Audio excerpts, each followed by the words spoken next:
Bulletin की शुरुआत करेंगे। पंचकुला में बीजेपी की बैठक चल रही है। बैठक में सीएम नायब सिंह सैनी मौजूद है। पार्टी के कई विधायक, मंत्री और कार्यकर्ता भी मौजूद है। बीजेपी के सेवा पखवाड़ा अभियान पर चर्चा हो रही है। 17 सितंबर से दरअसल 2 अक्टूबर तक बीजेपी का सेवा पखवाड़ा चलेगा और इसी को लेकर की मंथन किया जा रहा है। पंचकुला में बीजेपी की ये बैठक चल रही है। सीएम नायब सिंह सैनी मौजूद है बैठक में। पार्टी के कई विधायक, मंत्री और कार्यकर्ता भी मौजूद हैं। बीजेपी के सेवा पखवाड़ा अभियान को लेकर चर्चा इसमें हो रही है। 17 सितंबर से 2 अक्टूबर तक बीजेपी का सेवा पखवाड़ा चलेगा।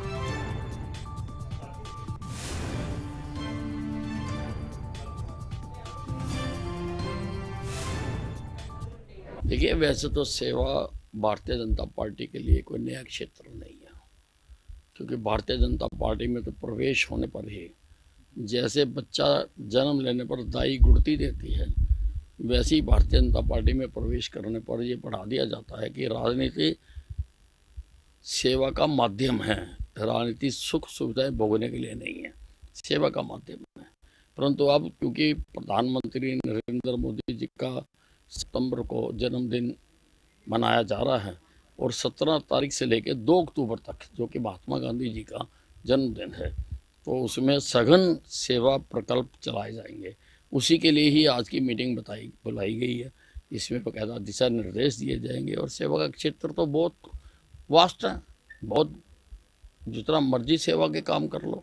इसमें ब्लड डोनेशन कैंप भी हो सकता है, उसमें पौधारोपण भी हो सकता है, उसमें शिक्षा का कोई प्रकल्प भी हो सकता है, किसी भी प्रकार का उसमें है। पर लेकिन उसमें इस पर लोगों की धारणा है कि जैसे बच्चों का जन्मदिन मनाने के लिए केक के ऊपर अगर पहला जन्मदिन है तो 1 मोमबत्ती जला दी जाती है, दूसरा जन्मदिन है तो 2 जला दी जाती है।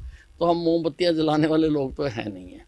इसलिए हमने ये रखा है कि 75वां जन्मदिन है, इसलिए जो काम करेंगे हम 75 की इकाई में करेंगे। कि अगर हम रक्तदान करेंगे तो 75 जो है डोनर होने चाहिए। अगर हम पेड़ लगाएंगे तो एक जगह पर 75 पेड़ हमें लगाने चाहिए। इस प्रकार से 75-75 के उसमें हम ये काम करेंगे। सेवा पखवाड़ा को लेकर